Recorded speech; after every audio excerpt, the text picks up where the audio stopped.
Hello mga kababayan, kumusta po kayo? Atin pong ginugunita ngayon ang Semana Santa at ang pagdiriwang naman po ng Moriones Lenten Rites. Mula po noong araw ng linggo ng Palaspas, naging busy na po tayo, lalo na ang ating team, para makover ang iba't ibang mga kaganapan dito po sa ating lalawigan para maipakita naman po natin live yung mga nangyayari po dito, dahil alam po namin, lalo na po yung mga hindi nakauwi ngayong taon dahil na rin po sa pandemya, nais po namin na yung mga nagaganap dito mapanood nyo live na live.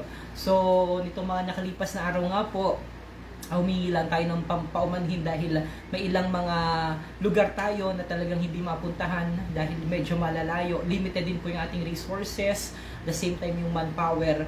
Pero ang sentro po kasi ng mga activities nandito sa Buwa, kaya dito po tayo dinesignate ng pamahalaang panlalawigan na rin. Sa pamumuno naman is Governor Presbytero Velasco Jr. By the way, kahapon po ako ay naimbitahan para mag-judge, isa sa mga judges nung activity ng Department of Tourism sa pamumuno nga po ni Provincial Director Roniel Macatol. At nakakatuwa po dahil nakita po natin doon sa Expo, nasa Marinduque Expo po, yung iba't ibang mga produkto na gawa sa probinsya, mga local products, mga pagkain lokal, mga yung mga pasalubong na dito po ginagawa sa atin matatagpuan po sa Marinduque Expo. So ngayon po medyo hindi tayo busy yung ating trabaho, pero kanina nag-cover na rin kita but anyway, kahapon nga po nagpunta tayo dyan sa Marinduque Expo dahil sa imbitasyon na rin nating kaibigan si Che, at isa ako sa mga sa mga hurado para dun sa kanilang activity. So meron ho dyan, may mga design, parang gumawa yung mga kalahok ng true pillow, kung saan ay nilagyan nila yon ng iba't ibang disenyo, may hitsura ng Morion, basta mga nagpapakita ng mga pagkakakilanlan ng ating pong lalawigan. Kaya natutuwa tayo dahil sa event na yon naipakita ng DTI ang angking galing at talino ng ating mga kababayan sa pamamagitan nga po ng pagguhit sa iba't ibang obra. Meron din doon mga anong tawag doon, yung mga frame o yung mga photo frame kung saan ay personal na ginuhit ng iba't ibang mga artist, nandun yun sa gamit ang iba't ibang medium. So yun yung isa sa mga isa sa mga i-judge natin kahapon. Also, meron ding mga gumawa ng manika, ganyan. So nakita natin na may mga iba't ibang design. At sa pagtatapos nga po nung ating pag-judge, nagulat ako dahil inibutan ako ni She, ni PD, ng isang puting box. Ito. Isang puting box. Ito. Yan. Saya-saya. May mga nanonood ba tayo? Special shoutout po sa inyo. Yan. So, binigyan tayo ng box. Ito. Tapos yung certificate din pala. Nasa yung certificate natin. Pakita din natin. Kasi yung certificate na binigay ng DTI, wala. Hindi ko alam kung nasaan. Asan yun? So, baka nasa sakyan, sir. wala. Hindi. Dinala dito ni by the way mga kababayan, nandito po ako sa studio ng Marinduque News Network. Nasaan kayong ating certificate?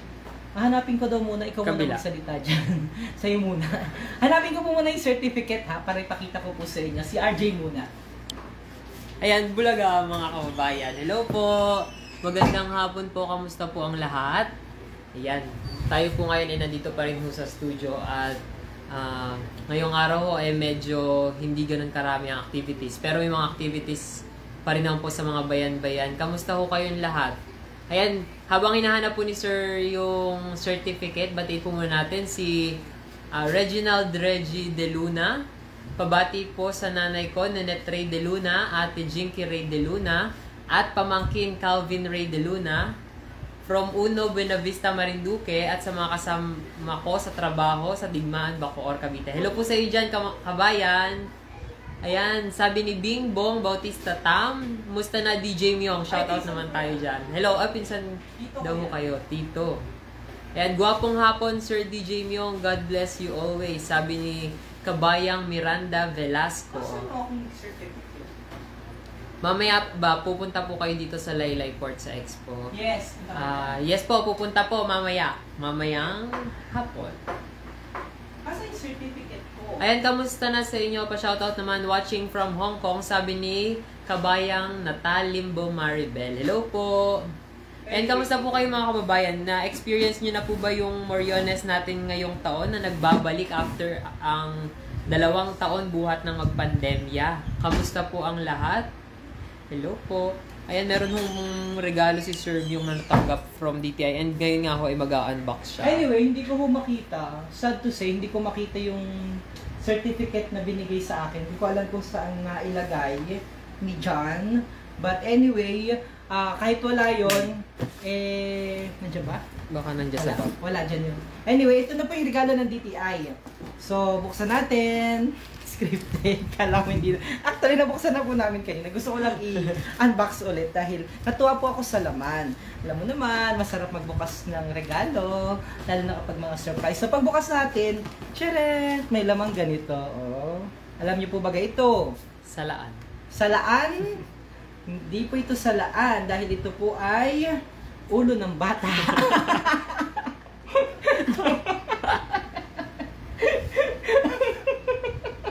Tawag-tawa ko na naman, RJ. Yan. Hindi pala ito. Hindi pala ito ulo ng bata, kundi ito'y... Tawa si RJ.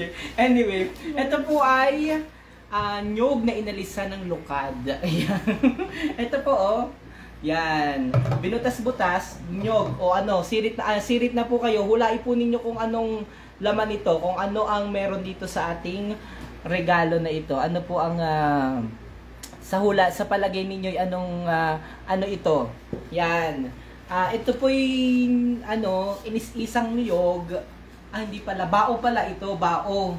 Inis-isang bao ng niyog na binutas-butasan. Yan, oh, kita nyo. Yan. Pagbukas pa natin, buksan pa natin ha, kung ano pang laman. Puro basura ang binili sa atin ng DTI, Roniel Macatol. Joke lang. Hi, special shoutout kay PB. Pagkatapos po nito, merong ganito, oh. May wire. Tcharan! May wire. Buksan natin ang laman ng dyaryo. Tcharan! Ting, ting, ting, ting. Tcharan! Araw. Yan. DJ Araw, ikaw ba yan? Ito, oh. So, alam niyo na kung ano po ito? Pagong. Pagong? Oh, ano po ito? Yung hindi tamang sagot. Mukha siyang pagong. Mukha siyang pagong. Sabi ni Kabayan Reggie, sa ilaw daw. Ayun, ang galing naman ni Kabayan Reggie dahil dyan, may 10 points ka sa langit.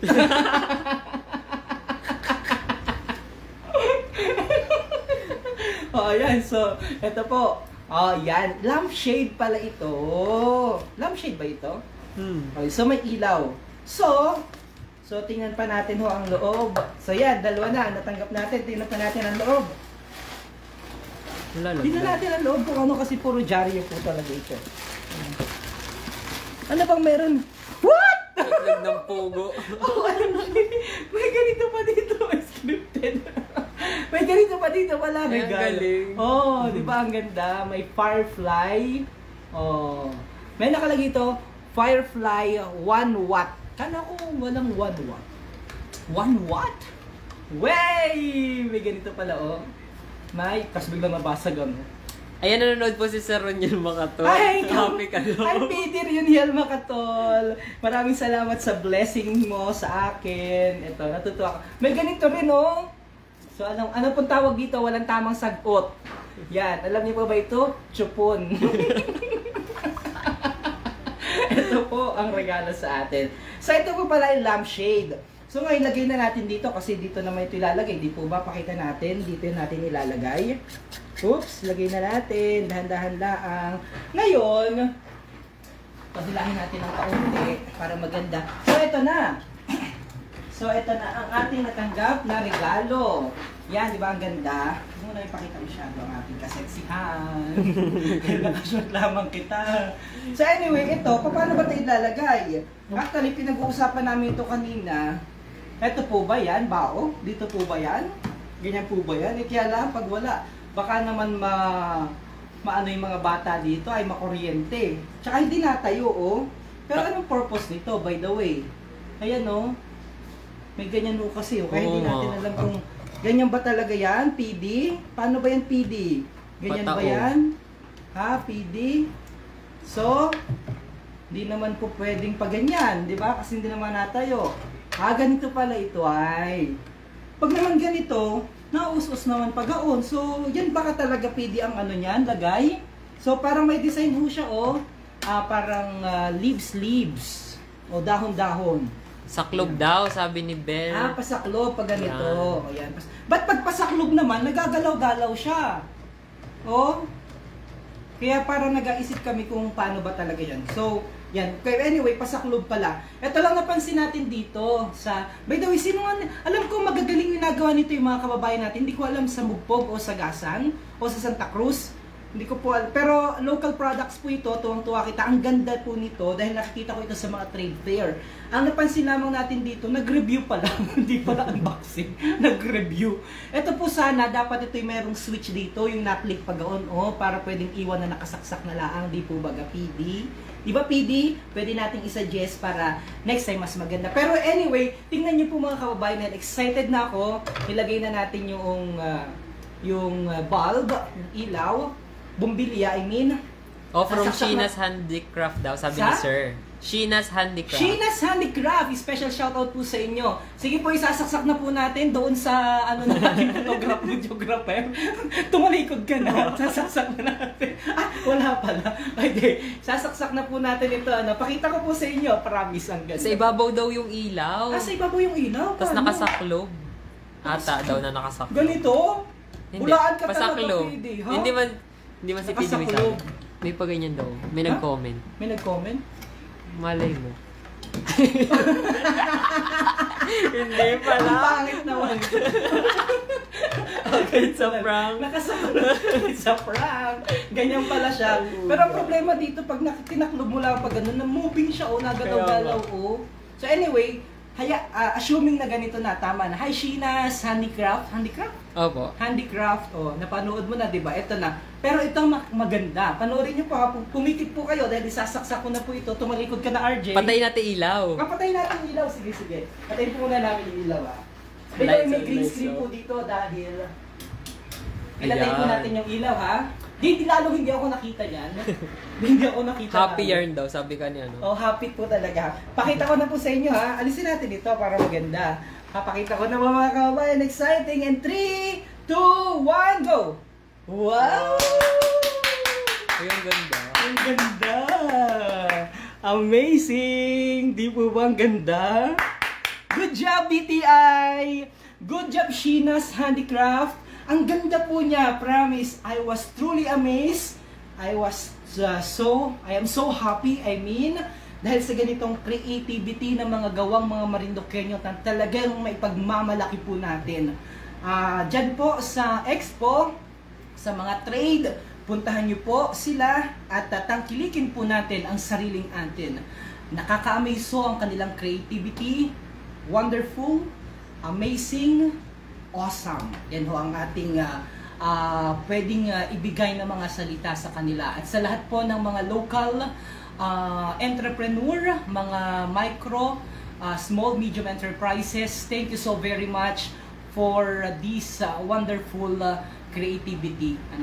For this wonderful creation pala. Yan. So maraming salamat po. Buhayin na natin kasi hindi ako nakikita. Buhayin natin ang ilaw. Ayan, nag-comment si Sino yan? Tita Aisel ata to. Hi, Tita Aisel. Bagay daw yan dun sa resto niya. Ang ganda, diba? Ang ganda. Di po ba nakakatuwa? Maganda pa rin siya. Kahit may ilaw. Di po ba? Ayan, ang ganda. Sinasabit daw yan sa kisame. Sabi ni Sir. Diba? Susan Prado, hello! Kabayan. So, muli po, maraming salamat kay Che. Sana hindi dito nagtatapos. Sana kunin nyo palagi ako na judge ng mga activity nyo dyan. Pwede nyo rin akong kuning speaker, PD, para pag-usapan natin yung iba pang mga pwedeng makatulong at makapagbigay tayo ng iba pang mga mahalagang impormasyon para sa ating mga kababayan. Muli po, mamaya mag-judge din po ako sa spoken poetry naman Diyan din sa Marinduque Expo, makita rin natin ang galing at husay ng ating mga kababayan pagdating naman sa pagsusulat ng mga matatalinhagang mga salitain, mga banat, mga quotable statement, at the same time yung galing sa pagsasalita at pagsusulat ng ating mga kababayan, lalo-lalo ng mga kabataan. So antabayanan niyo po kami dahil nandyan kami muli sa Marinduque Expo mamaya para naman po sa Spoken Poetry Contest na initiative ng Marinduque Provincial Government sa pakipagtulungan ng Marinduque Provincial Tourism Development Council at ng Marinduque Tourism and Cultural Office. Ako po si DJ Myong, nagpapasalamat kay Roniel, kay PD Roniel Macatol sa DTI Marinduque sa pag-initiate ng napakagandang Marinduque Expo 2022. Antabayanan po kami sa iba pa naming mga aktibidades at mga bukas po mga kababayan ha. Do not forget, alas 9, please put it into your calendar. Alas 9 ng umaga, magla-live po kita, dahil isa po yan sa aking inaabangan na activity sa Holy Week, sa Moriones Lenten Rites, dahil napakahabang panahon o 2 taon na po tayong hindi nakapag-celebra ng ganitong activity. Yun pong Via Crucis na ginagawa po dito sa bayan ng Buwa, kung saan masasaksihan ninyo ang tila ba makatotohanang pagganap noong si Kristo po ay ipapako sa Kalbaryo. So, nung maglalakad po siya sa kabayanan, hahampasin at ipapakita po doon kung gaano yung hirap na dinanas ni Kristo sa sanlibutan, sa lupa para mailigtas po ang kasalanan ng sanlibutan. Bukas po yan, ganap na alas 9 ng umaga, live na live dito po sa Marinduque News Network, Philippine Information Agency Marinduque at sa Lucky 7 Channel 3. Ako naman, Romeo Matac Jr. kasama si, pakita ka, RJ Montenegro. RJ Montenegro, naghahatid po sa inyo na ating unboxing ngayong araw. Magkakitaan po tayo sa iba pa naming mga aktibidades at mga gawain dito lamang po yan sa Marinduque News Network. Mag-ingat po kayo palagi, panatilihin na ligtas ang bawat isa sa pagunita natin ng Semana Santa dahil ang tunay na diwa po nito ay ang pagpapakita, pagdarasal, humility, at the same time pagpapakita ng ating pong pagiging mapagkumbaba sa lahat ng bagay. God bless everyone. Mabuhay ang Marinduqueño sa mga panig ng mundo. I love you.